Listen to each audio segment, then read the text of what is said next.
빵빵한 등 근육을 위해 바벨로우 그만하고 일자바 CT드로우를 하세요. 야, 뭐하는 거야? 등 빵빵하게 키우려면 바벨로우로 무게 빵빵 쳐야 되는 거 모르냐? 머신으로 깔짝 대라고? 이거 뭐 완전 돌팔이구만. 그래서 혹시 바벨로우로 등이 터질 것 같은 느낌을 받아보신 적이 있으신가요? 오늘 영상을 통해 바벨로우야말로 깔짝이는 운동이고 득보다 힐이 많은 운동인 이유에 대해 알아보도록 하겠습니다. 구독과 좋아요, 알림 설정 제발 한 번만 부탁드리겠습니다.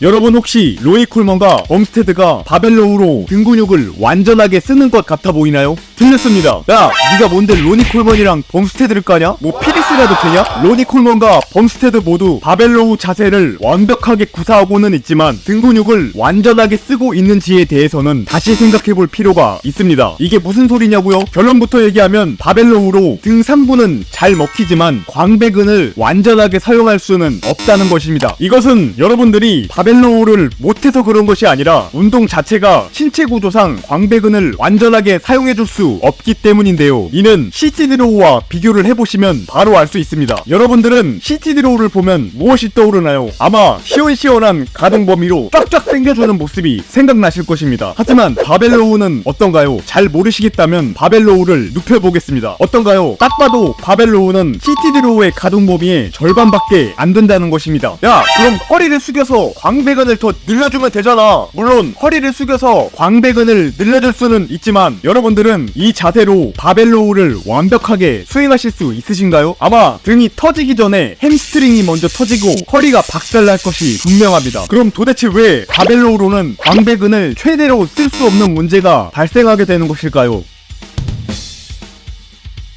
야, 힙힌지 딱 해주면 바벨로우 할 때 허리 안 다치고 쫙쫙 당겨줄 수 있는 거 모르냐? 이 힙힌지가 바로 바벨로우의 가장 큰 문제점이라는 것입니다. 왜냐하면 힙힌지 자체가 다른 부위의 개입이 너무 많이 발생하다 보니 등에만 집중하는 것이 어렵기 때문입니다. 힙힌지는 후면사슬인 기립근과 둔근, 햄스트링, 종아리의 긴장을 통해 몸을 단단히 지지해주는 버티는 동작인데요. 이게 좋게 말하면 전신을 사용하기 때문에 무게를 더 많이 들 수 있어 벌크업에 도움이 된다고 할 수 있지만 다르게 보면 다른 부위들은 단순한 기능적 움직임일 뿐이지 근육이 커지는 효과를 기대하기는 어렵다는 것입니다. 아니, 그래도 딱 잡아 버텨주는 건데 뭐든 도움되는 거 아니야? 아닙니다. 벤치프레스 할 때를 생각해보세요. 벤치할 때 허리의 아치와 하체의 힘을 백날 쓴다고 해도 기립근과 하체의 근육이 커지지는 않는 것과 같다고 보면 됩니다. 또한 아무리 힙힌지를 제대로 구사한다고 해도 무언가를 들고 버티는 자세 자체가 필연적으로 허리에 부담이 갈 수밖에 없으며 가장 치명적인 것은 신체의 협응을 통한 움직임의 반동 때문에 잠깐 허리가 말리게 되는데 이때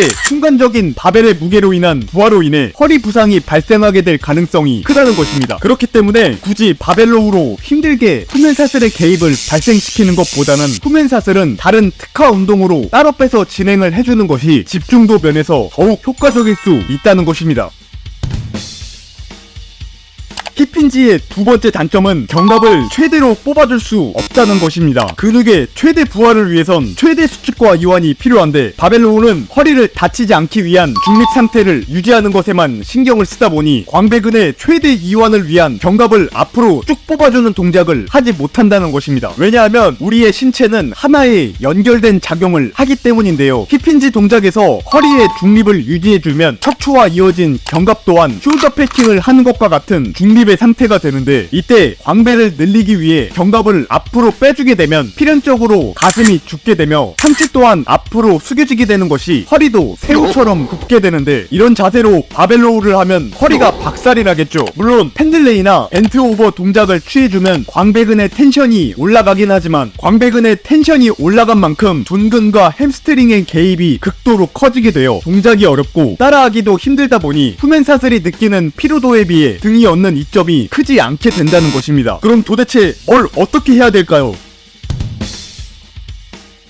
이러한 힙힌지의 문제로 인해 바벨로우는 광배근의 최대 이완을 줄 수 없기 때문에 이 일자바를 이용한 CT드로우를 주력으로 진행하는 것을 추천합니다. 왜냐하면 CT드로우는 중력이 3중으로 분산되기 때문에 허리에 부담 없이 견갑을 최대로 늘려줄 수 있어 등 전체를 주력으로 타겟해줄 수 있기 때문입니다. 바벨로우는 중력이 땅에서 발생하는 와중에 들고 있는 바벨 또한 땅으로 떨어지려는 중력의 작용으로 인해 이중으로 중력이 작용하게 되는데 이 엄청난 이중의 중력을 오직 발바닥의 접지력으로만 버텨야 하기 때문에 허리에 부담이 있을 수밖에 없지만 시티드로우는 중력을 발생시키는 도르래가 앞에 있기 때문에 바벨로우처럼 중력이 이중으로 발생하지 않고 분산이 되며 앉아서 진행하기 때문에 발바닥으로만 접지하는 바벨로우와는 달리 엉덩이와 발바닥으로 함께 접지를 하게 되어 안정성이 높아지게 되며 케이블의 무게는 견갑으로 잡아주기 때문에 중력을 3중으로 분산해주게 되어 허리에 부담 없이 견갑을 최대로 이완해줄 수 있게 되는 것입니다. 또한 일자바를 사용하는 이유는 내외전의 상태가 되기 때문에 광배근에만 몰빵되는 외외전의 V바와는 달리 승모근과 후면 삼각근의 개입도가 높아지게 되어 등 전체를 모두 자극해줄 수 있기 때문입니다. 그렇기 때문에 후면사슬은 데드리프트나 레그컬과 같은 운동으로 따로 빼서 강화를 해주시고 등 운동은 허리에 부담 없이 안정감 있게 등에만 집중해줄 수 있는 시티드로우를 주력으로 해주신다면 여러분의 등 근육이 폭발적으로 성장하게 될 것이 분명합니다.